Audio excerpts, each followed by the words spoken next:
사하라의 성자라고 불리는 샤를르 푸코라는 사람이 있는데, 이 사람은 젊은 시절에 무신론자였습니다.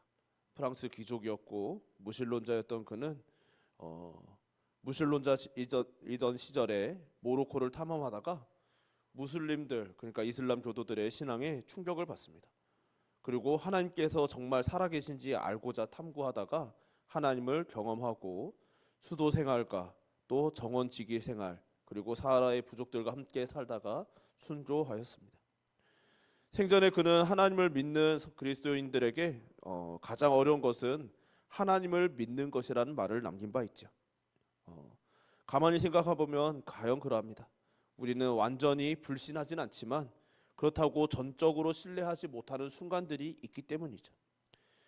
예컨대 지금 전쟁 중인 러우 전쟁이나 이란 사태, 미얀마 등 여러 전쟁과 분쟁을 종식시켜 달라고 기도 시간을 가진다고 할 때 이것이 이루어지려고 정말 전적으로 100% 믿고 기도하는 경우는 생각보다 드문 것이죠.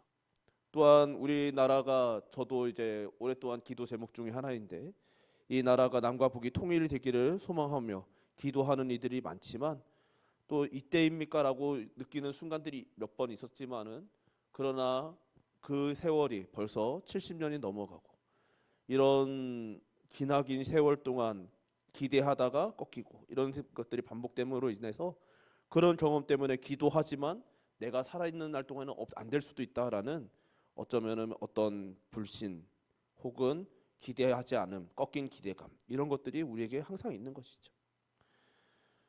우리는 분명 하나님을 믿고 있는데 우리 앞에 큰 산과 같은 문제에 압도되어서 하나님을 잘 믿지 못하는 일이 참 많습니다. 그것이 인간의 연약함이고 한계일 것이죠. 그러나 그 연약함을 인정하고 고백하는 것으로 끝나지 않는 것이 우리의 신앙인 줄 믿습니다. 오늘 본문을 통해 우리의 고백을 재확인할 뿐만 아니라 은혜가 충만하시길 주님의 이름으로 축원합니다. 오늘 본문의 배경을 잠깐 생각해 보면, 출애굽 후 하나님께 불순종함으로 40년간 광야 생활을 하게 되었고, 그 과정에서 여호수아와 갈렙을 제외한 출애굽 1세대들이 다 죽었습니다. 그리고 출애굽 2세대가 모압 평지에 이르렀을 때 오늘 본문이 주어집니다. 이제 가나안에 들어가기만 하면 되는 그 순간에 하나님께서 모세에게 말씀을 주셨고, 모세는 그 말씀을 전한 것이 신명기이지요. 이 신명기의 내용을 한마디로 요약하면 하나님의 말씀을 잘 들어라입니다. 그러기 위해 하나님은 누구신지, 그리고 어떻게 말씀에 순종할지를 알려주시고, 그러지 않았던 너희들의 부모님들이 어떻게 되었는지를 기억하라고 말씀하시죠. 그러니까 가나안에 들어갈 자녀 세대들이 하나님을 잊고 살아갈 것이 염려되어 전해진 말씀이 신명기인 것입니다. 그 중에서도 오늘 본문이 속한 8장은 광야의 길은 하나님께서 계획하신 길임을 기억하라고 합니다. 2절에 내 하나님 여호와께서 이 40년 동안에 내게 광야 길을 걷게 하신 것을 기억하라. 이는 너를 낮추시며 너를 시험하사 내 마음이 어떠한지 그 명을 지키는지 지키지 않는지 알려 하심이라. 하나님께서 백성들을 구원하셨고 광야를 걷게 하셨습니다. 그런데 광야 길이란 사실 너무나 고통스럽고 힘든 길인 것이죠. 우리가 가장 더운 여름에, 이 우리나라에서도 제일 더운 지역 중에 하나인 대구에 살고 있잖아요. 이 대구에서 참 그늘 없는 땡볕길을 40년 동안 걷는, 잠 1시간만 걸어도 쓰러질까 조심해야 되죠. 그런데 그런 길을 40년간 걷는다고 생각해 보십시오. 그 고통은 이루 말할 수 없는 것이죠. 그런데 그 길을 하나님께서 걷게 하셨습니다. 우리를 위하여 독생자를 찢으시고 우리를 구원하시고 사랑해 주신 하나님 아버지께서 그때 광야의 백성들뿐만 아니라 우리들에게도 광야와 같은 길을 걷게 하시죠. 그럼에도 우리의 하나님은 인자하신 분이십니다. 우리 하나님은 실수가 없으신 분이십니다. 하나님의 사랑은 한이 없습니다. 이것이 신앙인 것이죠. 사랑하는 성도 여러분, 요한복음 3장 16절에 우리가 너무 잘 알죠. 하나님이 세상을 이처럼 사랑하사 독생자를 주셨으니 이는 그를 믿는 자마다 영생을 얻게 하려 하심이니라. 지금 하나님께서는 광야를 정말 고통스럽게 지나가는 그 순간에도 이 말씀을 믿으라고 말씀하고 계시는 것이죠. 우리가 고난 중에 있고 광야의 길을 걷게 하시더라도 하나님은 우리를 멸망이 아닌 영생으로 인도하시기 위함임을 믿으라고 말씀하시는 것입니다. 문제는 우리는 이성으로는 하나님의 창조주 되심과 전지전능하심을 알지만 막상 광야 혹은 큰 산을 마주하면 그 광야의 광대함 혹은 우리 앞에 놓여 있는 산의 거대함에 압도됨으로 인해서 하나님을 그보다 더 분명히 더 크신 하나님을 머리로는 알고 있는데 그 하나님이 우리 눈에 보이지 않게 되는 것이죠. 그것은 우리가 하나님이 실제로 작아지셔서가 아니라 우리가 하나님을 그만큼 모른다는 뜻입니다. 이것은 체험만의 문제가 아닌 것이죠. 단순히 신비한 체험과 기적 이런 것들을 많이 경험한다고 해서 하나님을 더 많이 아는 것이 아닙니다. 저는 출애굽 1세대가 어쩌면 인류 역사상 하나님의 전능하심을 가장 많이 체험한 세대이자 공동체라고 생각합니다. 그들은 10가지 재앙을 체험했고 바로가 하나님께 굴복하는 것을 경험했고 홍해가 갈라지고 마른 길을 건넜으며 자신들의 주인이었던 애굽의 군대가 홍해에 잠기는 것도 보았습니다. 그뿐입니까? 광야 여정 내내 구름 기둥과 불 기둥이 항상 그들 앞에 있었고 만나와 메추라기를 공급받았으며 물을 공급받았습니다. 그들의 신과 옷은 헤어지지도 않았습니다. 그런 1세대들은 불평과 불신앙으로 다 광야에서 죽었던 것이 인간의 참 아이러니한 모습인 것이죠. 그 많은 체험을 하고도 그 많은 경험을 하고도 그들은 불신앙으로 죽었습니다. 이것으로 우리는 교회 안에 참 그런 전설 같은 이야기들이 있거든요. 경험만 하면 체험만 하면 정말 성령 충만해서 불 받으면 모든 문제가 해결된다라는 전설이 있는데 그것이 얼마나 허망한 전설인지 이 광야 1세대를 통해서 우리는 볼 수 있게 되는 것이죠. 그들은 하나님을 원망해서는 안 되었지만 원망했습니다. 그렇지만은 또 그들이 참 그 불신앙으로 해서 광야에 쓰러졌다고 해서 하나님을 원망할 수 없는 불신앙을 보였던 것이죠. 왜냐하면 그들과 같은 세대였던 모세는 물에 던져질 수밖에 없어서 그 던져짐을 당하였지만 건짐을 받았고 출애굽의 사명을 감당하는 사명을 감당했습니다. 똑같이 광야를 경험하고 똑같이 그 고난에 던져졌고 똑같이 죽을 위기를 경험하였지만 모세는 같은 세대를 살고 있었던 모세는 하나님을 원망하지 않았고 완주하였었지만 그들은 감당하지 못하였던 것이죠. 그러니까 그들은 광야에 버림받는 것 같고 갈대의 상자에 담겨 버려진 것 같고 깊은 수렁에 빠져 우리의 인생이 나락으로 떨어진 것 같다 할지라도 그것이 하나님의 계획이심을 믿어야 하는 것인데 그것을 믿지 못했던 것이죠. 그리고 신명기는 바로 오늘 본문 말씀은 너희들이 정말 인생이 버려진 것 같아도 그것이 하나님의 계획이시라면 그 하나님의 섭리, 사랑, 인자하심, 신실한 하나님을 기억하고 하나님을 버리지 말라는 것이죠. 왜요? 하나님의 계획이 있기 때문입니다. 7절에 내 하나님 여호와께서 너를 아름다운 땅에 이르게 하시나니 그곳은 골짜기든지 산지든지 시내와 분천과 샘이 흐르고 하나님께서는 우리를 광야의 길에서 아름다운 땅으로 인도하신다는 것입니다. 이 말씀을 붙잡고 믿음으로 나아갈 때 반드시 하나님께서 우리 인생뿐만 아니라 우리 교회를 향한 하나님의 인도하심을 경험하게 되는 것이죠. 또 하나 하나님께서는 우리로 이 광야의 길을 기억하기를 바라셨습니다. 왜냐하면 인간은 좋았던 기억보다 서럽고 힘들고 눈물 났던 그 시절을 더 잘 기억하기 때문이죠. 남자들이 정말 세월이 흘러도 결코 잊지 않고 끝없이 그 화제로 삼는 주제가 있는데 그것이 군대라는 것이죠. 왜냐하면 군 시절에 그 힘들고 어려웠던 시절이 그때 경험하였던 그 감정 혹은 지혜 그 여러 가지 그 경험들이 잊혀지지 않기 때문입니다. 그런 것을 하나님께서는 잘 아시고 사용하시는 것이죠. 그래서 2절에 보면 내 하나님 여호와께서 이 40년 동안에 내게 광야 길을 걷게 하신 것을 기억하라. 이는 너를 낮추시며 너를 시험하사 내 마음이 어떠한지 그 명령을 잘 지키는지 지키지 않는지 알려 하심이라라고 말씀하시는 것이죠. 무엇을 기억하라고 하십니까? 광야의 길이 구원의 길이고 사는 길임을 기억하라는 것이죠. 광야 길은 현실적으로는 매우 힘들고 고통스러운 길이었지만 정말 너무나 모든 것이 부족하고 척박하고 아무리 노력하고 수고하여도 열매 맺을 수 있는 것이 없는, 정말 오늘날 이 시대를 살아가는 특히 젊은 세대들은 내가 열심히 노력하고 수고하고 잘 하기만 하면 이 시스템이 공정하다는 전제하에 모든 것을 잘 될 것이라고 믿는다고 합니다. 그러니까 이 시대의 이 시스템과 이 제도에 대한 신뢰감이 매우 크다고 하는 것이죠. 다만 문제는 기성세대들이 그 시스템을 제대로 운영하지 않는 것이 문제라고 생각한대요. 그런데 그것을 그렇기 때문에 더 적대적으로 나오는 그런 경향이 있다는 것이죠.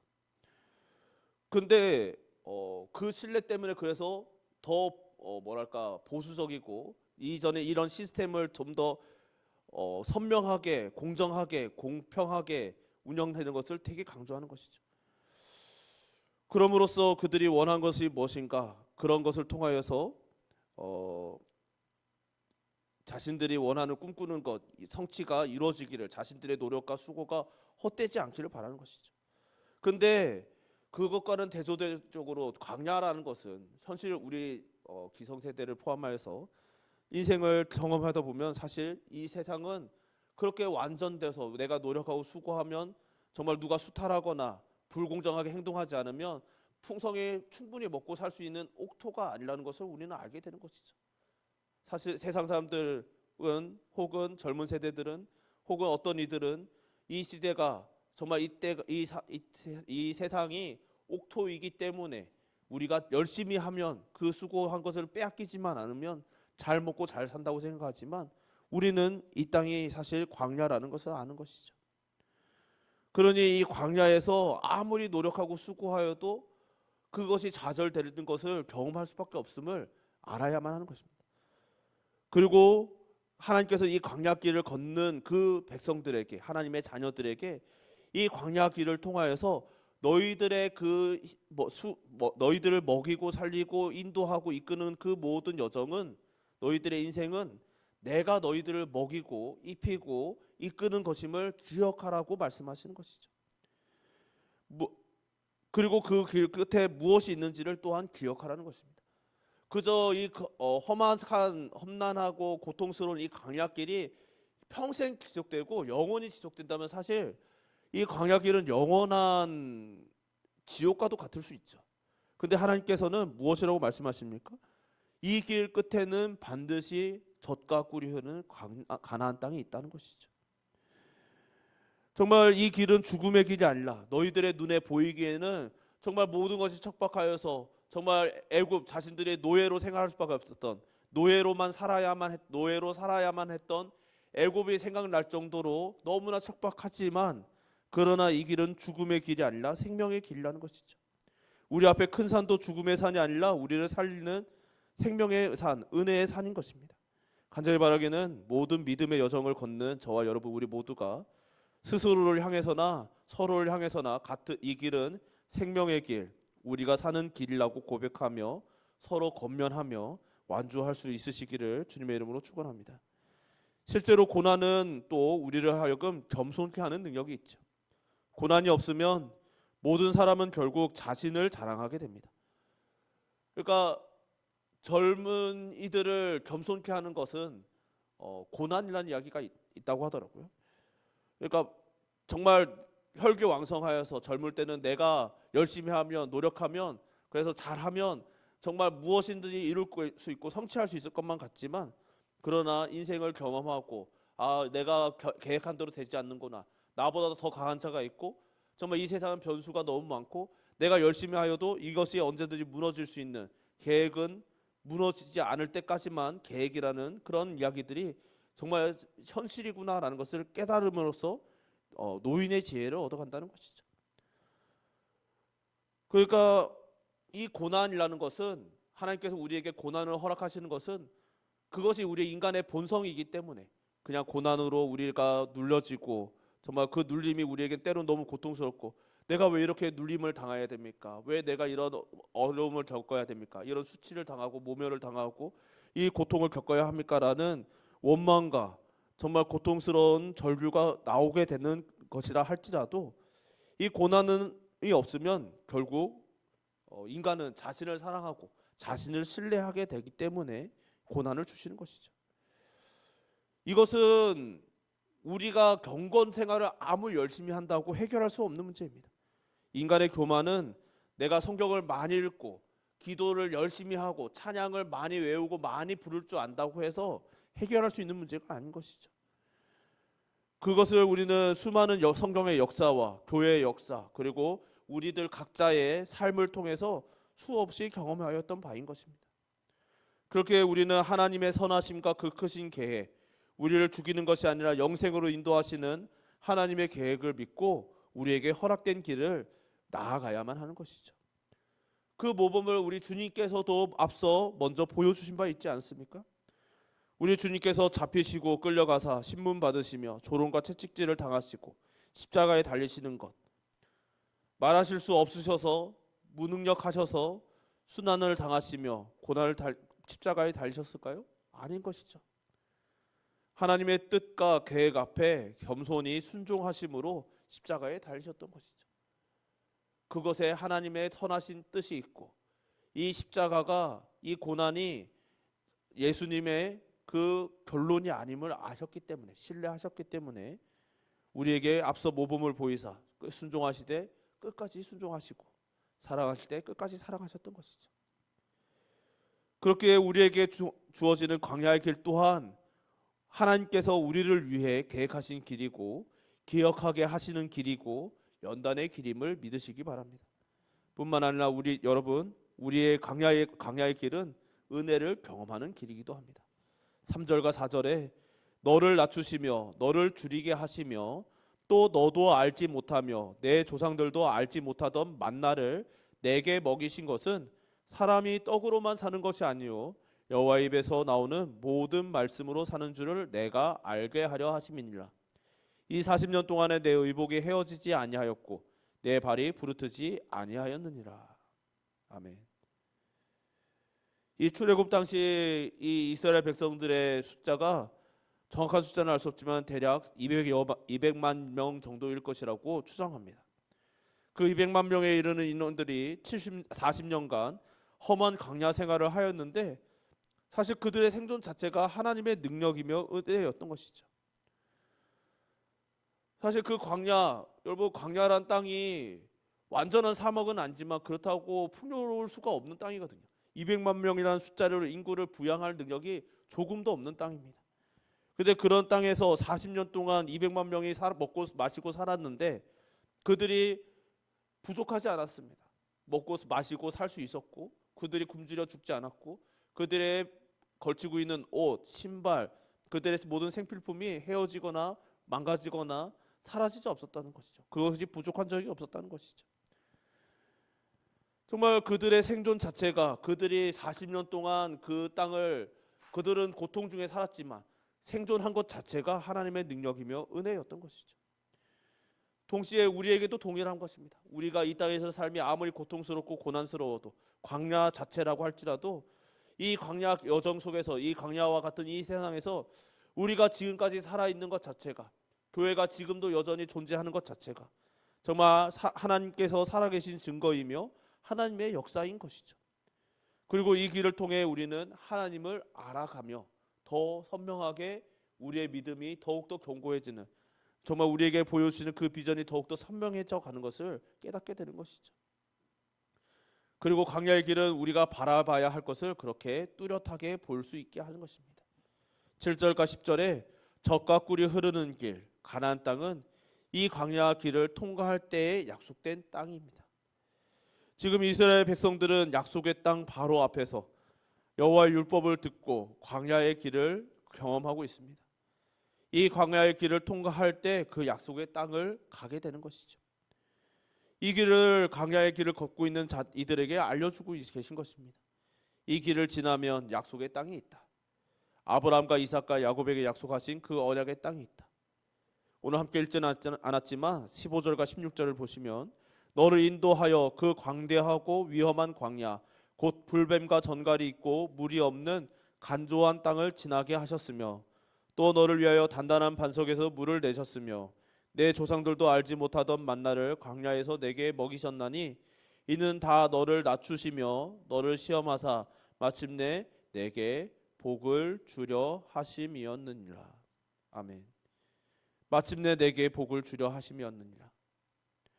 15절과 16절 그리고 8장에서 계속하는 이야기가 무엇입니까? 광야의 길을 걷게 한 것은 마침내 너희에게 복을 주려 하심이라는 것이죠. 우리가 이 세상에서 살아가면서 참 너무나 많은 고난과 고통을 마주합니다. 그로 인해서 우리의 그 괴로움이라는 것은 이루 말할 수 없고 때론 우리의 마음은 흔들리고 넘어지고 쓰러지는 것이죠. 우리의 감정은 끊임없이 요동칩니다. 그런데 그런 길에서 우리를 붙드는 것은 우리의 감정이 되어서는 안 되는 것이죠. 개인적으로 참 지금까지 신앙생활을 하고 하나님께서 주신 은혜로 깨닫게 되는 것은 우리의 믿음은, 우리의 사랑은, 우리의 그 모든 고백은 감정이 아니라는 것이죠. 한국인들은 참 정서적인 민족이라서 감정이라는 것을 대단히 중요하게 여기는 것 같습니다. 그래서 정말 예배를 드려도 은혜를 받아도 감정적으로 고양이 되어야 은혜를 받았다고 여기는 경우가 참 많은 것이죠.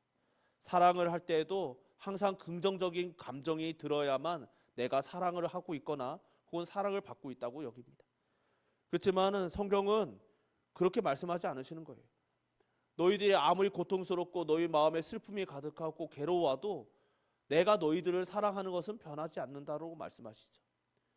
너희들의 인생에 정말 너무나 큰 산, 절대로 넘을 수 없을 것 같은 큰 산과 정말 죽음의 골짜기와도 같은 이 너무나 간조한 땅과 같은 이 광야가 아무리 끝없이 펼쳐져 있는 것처럼 보여도 이것이 너희들의 결론이 아니라고 말씀하시는 것이죠.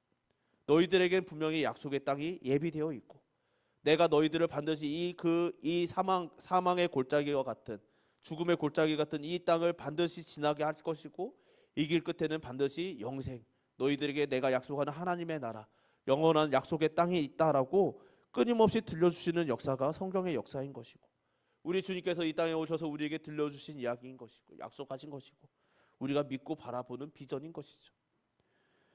간절히 바라기는 이 자리에 있는 저와 여러분 우리 모두가 하나님께서 우리에게 들려주시는 오늘 본문뿐만 아니라 성경 전체를 통해서 우리에게 끊임없이 들려주시는 우리의 삶이 이 땅에서 겪는 고난, 고통 혹은 부정적인 감정들이 우리의 결론이 아니라 하나님께서 우리에게 약속하신 우리의 감정과 처지와 전혀 상관없이 분명하게 약속하시고 우리의 정해놓으신 행복한 결론이 있다는 것을 신뢰하심으로 이 모든 믿음의 여정 끝내 완주하시고 또 그 은혜를, 그 행복을 함께 누리시는 성도님들 되시기를, 그런 은총의 가족들 되시기를 주님의 이름으로 축원합니다.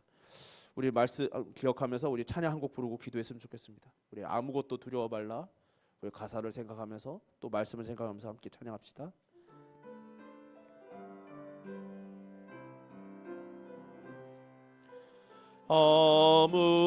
아무것도 두려워 말라. 주 나의 하나님이 지켜주시네.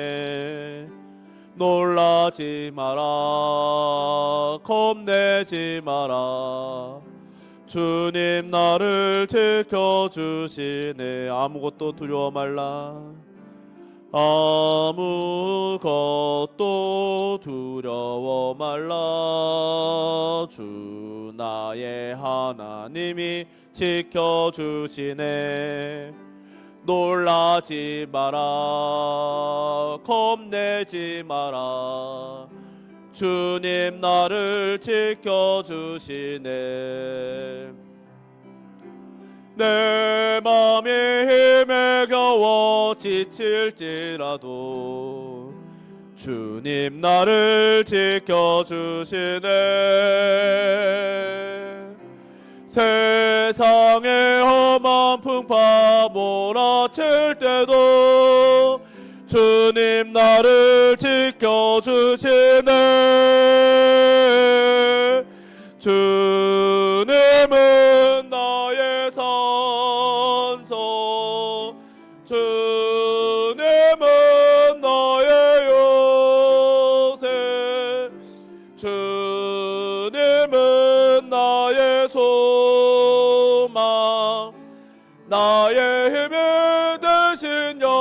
여호와 주님은 나의 산성, 주님은 나의 산성, 주님은 나의 요새, 주님은 나의 소망, 나의 힘이 되신 여호와.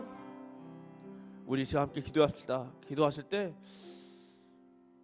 우리의 말씀을 되새기면서 우리의 믿음을 고백하기를 소망합니다. 우리의 고백은 우리의 감정이 아니에요. 다윗이나 아브라함이나 이삭이나 야곱이나 모든 믿음의 선진들이 하나님께 믿음을 인정받았을 때는 그들의 마음이 완벽하여서가 아니었습니다. 때론 여전히 두렵고 여전히 쫓겨다니고 여전히 고통 속에 있지만 하나님께서 나의 하나님이 되신다고 말씀하실 때 여전히 두려운 마음이 있어도 하나님은 나의 하나님이십니다라고 입술로 하나님 그러니까 나를 도와주세요 붙잡으면 그것을 믿음이라고 인정해 주시고, 하나님 나를 살려주세요라고 부르짖으면 또 그것도 하나님께서 인정해 주시는 것이죠.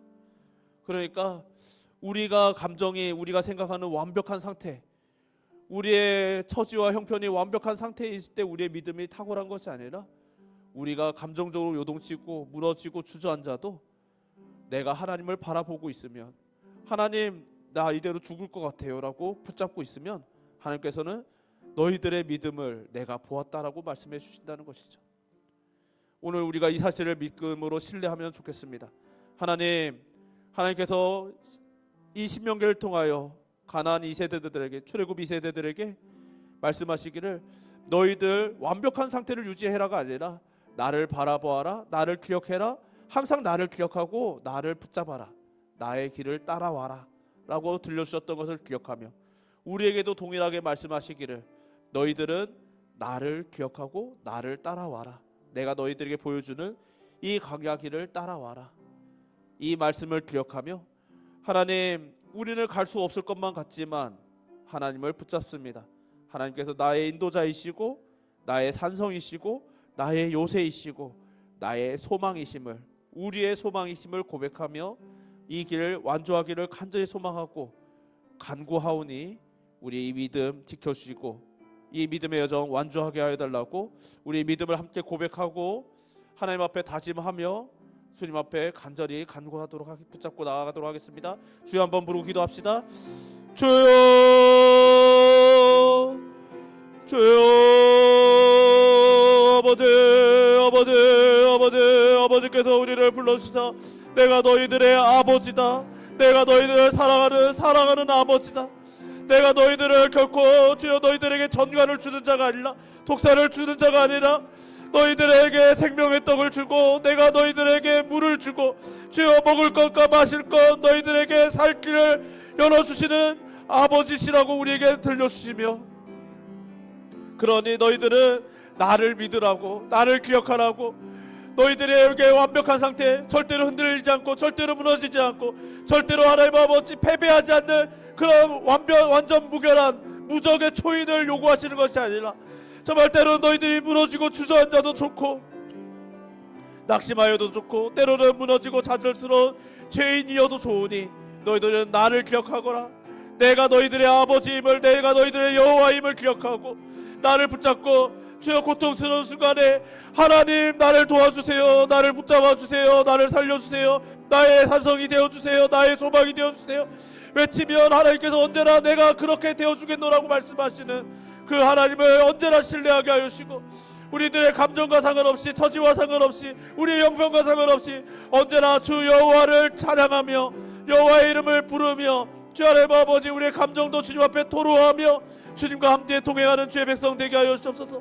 그래야 하나님 우리의 이 믿음의 경영주를 완주하게 하시고 마침내 여호와의 전전 앞에 함께 서게 하시고 그 전전 앞에서 하나님께서 우리에게 약속하신 영원한 기쁨, 영원한 언약, 영원한 사귐을 주여 우리 모두가 정말로 행복하게 누릴 수 있도록 주여 역사하여 주옵소서. 사랑이 많으신 하나님 아버지, 주님께서 우리의 아버지 되어주심에 참으로 감사드립니다.